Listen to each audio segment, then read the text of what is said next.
What does it mean to truly be human? Not as an abstract definition in a book, not as a solitary individual standing apart from the world, but as a living, breathing reality shaped by relationships, memory, and meaning. For thousands of years, African thinkers have asked this question, not in lecture halls, but through life itself.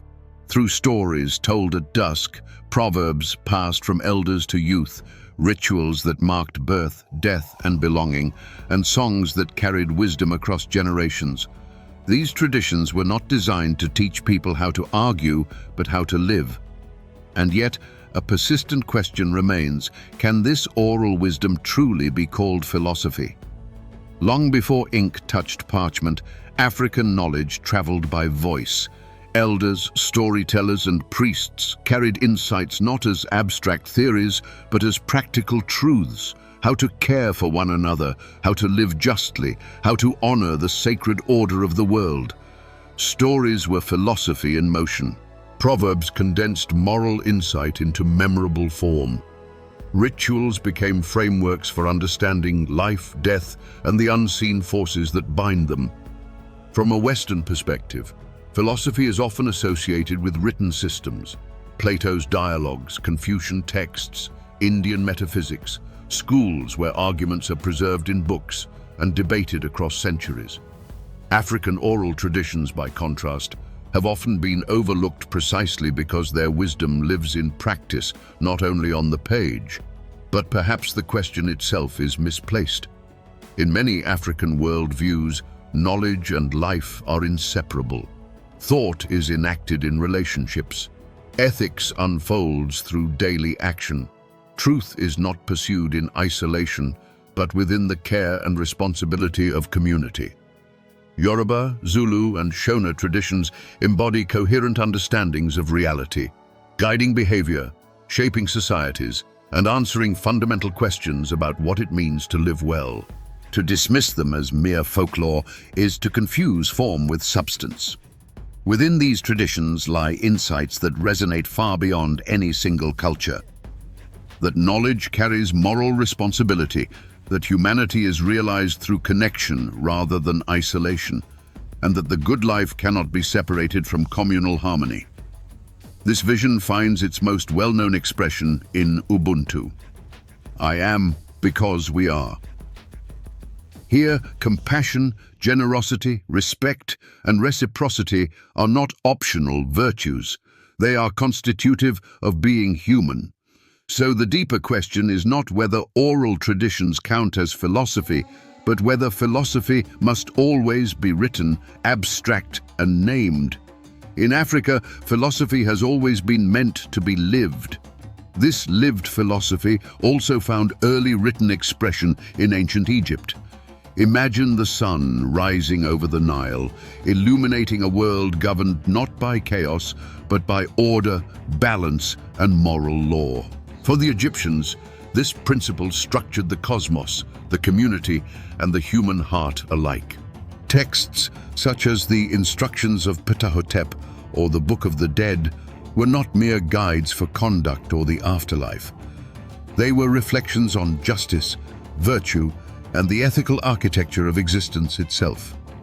Here, philosophy guided both kings and commoners, shaping how one acted, ruled, worshipped, and cultivated inner balance. Ethics was not a list of rules, but a way of aligning oneself with the deeper order of reality. And the questions raised about life, death, responsibility, and purpose remain central to philosophy today. Beyond the Nile, across West and Southern Africa, philosophy continued to unfold, less through texts and more through lived experience. Being was understood as relational. Identity emerged through community. One became a self through others. Ethics, politics, and spirituality formed a single tapestry woven through stories, rituals, and shared life. Wisdom was tested not in abstraction, but in the balance between caring for oneself and caring for the whole. At the heart of this vision stands Ubuntu. From the Nguni languages of Southern Africa, Ubuntu names a moral and metaphysical truth: that our humanity arises through our relationships. I am because of you. In this view, the line between what is and what ought to be dissolves. To be human is already to act ethically, to honor the bonds that sustain life. Flourishing is not solitary. It is communal, embodied, and ongoing. But can such an ethics survive injustice? Can it endure colonialism, oppression, and social fragmentation? History tested these philosophies harshly. Colonial powers dismissed indigenous knowledge as inferior, silencing stories and disrupting traditions. Yet African thought did not disappear. It adapted, resisted, and endured. Reclaiming oral wisdom itself became a philosophical act, a declaration that reason, morality, and metaphysics need not be confined to European forms.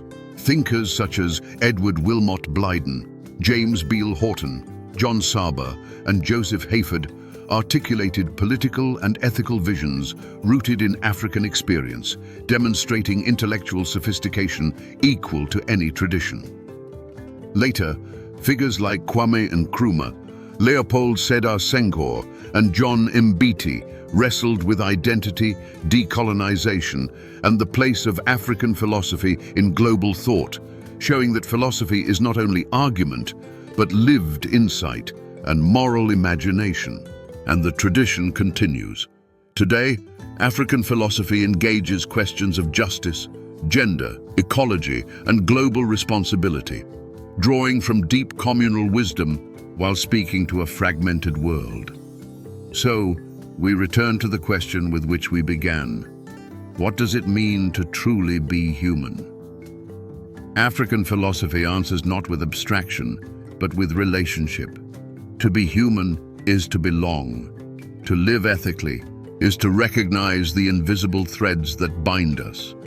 Ubuntu reminds us that dignity, responsibility, and meaning arise not in isolation, but together. I am because we are. And because we are responsible for one another. Pause and reflect. How does your life embody this truth? How do your actions honor your connection to others? Share your thoughts in the comments and join the ongoing conversation on what it truly means to be human.